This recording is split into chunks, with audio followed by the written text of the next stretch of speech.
Hargai waktu lu. Temen lu ngajak ngopi yang nggak penting, jangan gitu. Lu belum punya duit. Gue bukan di sini ngomong lu nggak boleh nonton, boleh. Kalau lu udah kaya aja tapi. Kenapa? Lu nggak kasihan sama keluarga lu. Keluarga lu punya duit belum, ya. Hidupnya nikmat belum, lu udah main kayak begitu aja gitu. Kasian ya. Kasihan keluarga lu, kasihanin diri lu sendiri. Lu bebasin mereka semua dari kebebasan finansial, baru lu boleh lah enjoy. Tapi kebahagiaan pun untuk gua, apa sih seru gitu untuk gua? Seru untuk gua adalah gua bisa bangun pagi, gua konsisten, gua bisa kerja, ya. Gua lakuin yang terbaik hari ini, gua latihan, lakuin yang terbaik setiap hari. Itu yang bisa bikin gua seneng gitu. Gua bukan seneng karena oke diajak ini apa ke konser. Gua nggak anggap itu ada seru sedikit pun di hidup gua ya. Karena gua sangat menjaga yang namanya waktu gua. Contoh ya, ada yang ngajak gua ngopi keluar. Kalau dulu mungkin 4 tahun lalu, 5 tahun lalu gue ladenin. Sekarang gue nggak pernah ladenin. Gue cuma tanya, ini ada kemungkinan transaksi atau enggak gitu. Ada untungnya buat lu, ada untungnya buat gue atau enggak. Kalau cuma sekedar buat ngopi-ngopi aja nggak usah ketemu gue.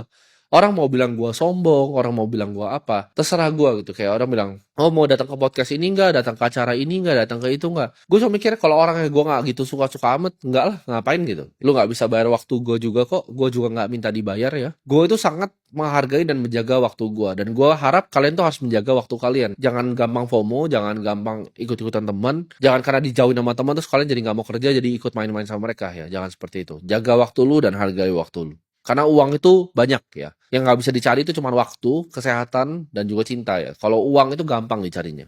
Dan aturan hidup gue yang terakhir yang ketujuh adalah jangan lupa berbagi. Nah ini mungkin counter intuitif ya buat orang-orang ngerasa, kok gue mau kaya tapi kok kenapa harus berbagi? Itu percayalah, ketika lu berbagi, uang akan dibagi ke lu di cara yang lu bahkan nggak paham dan lu nggak ngerti. Semakin pelit lu sebagai seseorang, semakin miskin diri lu, percayalah. Gue dari punya uang sangat sedikit, gue tuh udah hobinya berbagi. Gue suka aja berbagi ke orang-orang sekitar gue. Karena itu memang gue dari dulu punya pemikiran seperti itu. Dan gue juga bilang ke diri gue sendiri, kalau gue punya uang yang sebanyak ini, gue akan nanti bagiin semua kok di akhir. Gue pengen uang ini bisa jadi manfaat untuk banyak orang. Karena fungsi hidup orang tuh cuma untuk bermanfaat. Lu percaya sama gue deh, gue bukan orang yang belum lewatin semuanya. Gue udah lewatin semuanya. Semua yang lu pernah pikirin, semua yang lu anggap seru ya. Lu mau naik apa, mau naik McLaren Senna, lu mau naik Ferrari, semua itu udah pernah gue alamin. Keliling dunia udah pernah gue alamin ya.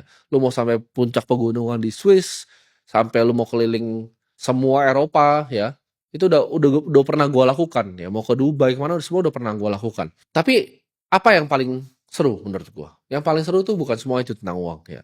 Sure, mungkin sesaat itu seru. Lu beli mobil, ya 2 hari paling lu udah lupa. Tapi yang lu gak akan lupa adalah apa? Lu bangun sekolah untuk 100 anak. Ketika mereka nanti bisa besar dan bisa bilang terima kasih karena mereka sekolah di tempat lu, itu lu gak akan pernah bisa bayar pakai uang. Jadi berbagi ke sesama itu adalah hal krusial yang gue selalu lakukan dan yang akan bikin hidup lu jauh lebih sukses dan lu lebih diberkati lagi. Karena karma itu ada ya. Semakin baik lu ke dunia akan kasih balik ke lu. Contohnya, berbagi itu gak cuma soal uang. Ini juga format berbagi. Gue gak dapet apapun kan dari kalian sini. Tapi dengan gue berbagi ke kalian, gue akan dapat karma baik ya dari kalian. Karena banyak yang nonton video gue itu hidupnya bilang, oh hidup gue berubah. Gue bisa rubah kehidupan keluarga gue bisa umrohin orang tua gue dan segala macam. Kalian bisa bandingin kayak begitu. Apakah itu bukan hal yang mulia yang dilakukan dibanding contoh misalnya ada streamer gitu kan. Cara mendapat views hanya cuma untuk apa? Mendegradasi dirinya sendiri gitu. Jadi badut di depan orang kayak zaman badut jester di Raja-Raja. Teriak-teriak depan kamera, taruh mic yang sama seperti ini depan kamera. Ada komputer tuh dia berteriak-berteriak atau bawa ke jalan lari. Gue di sini pengen majuin generasi bangsa kita ya. Dan di sini gue mau sharing aja ke kalian. Jujur, gue bikin begini juga gue punya agenda. Mungkin dari semua orang yang kalian nonton, cuman gue yang punya kepentingan untuk kalian jadi kaya. Kenapa? Lu mendingan fans streamer yang teriak-teriak terus isinya bocil nggak punya duit, yang sukanya dibagi-bagi iPhone, atau lu mending punya fans yang kaya? Karena nanti mimpi besar gue pengen bikin suatu network state ya, dimana ini akan menjadi bahtera. Karena gue tahu 2030 tuh akan ada hujan yang besar ya. Hujan tuh kiasan ya, bukan literally hujan. Tapi kemiskinan akan besar sekali, kelas menengah itu akan hilang, yang kaya akan super kaya, miskin super miskin, dan dunia akan sulit nanti. Kalian nggak akan punya apa-apa. Jadi gue lagi proses dalam bikin bahteranya.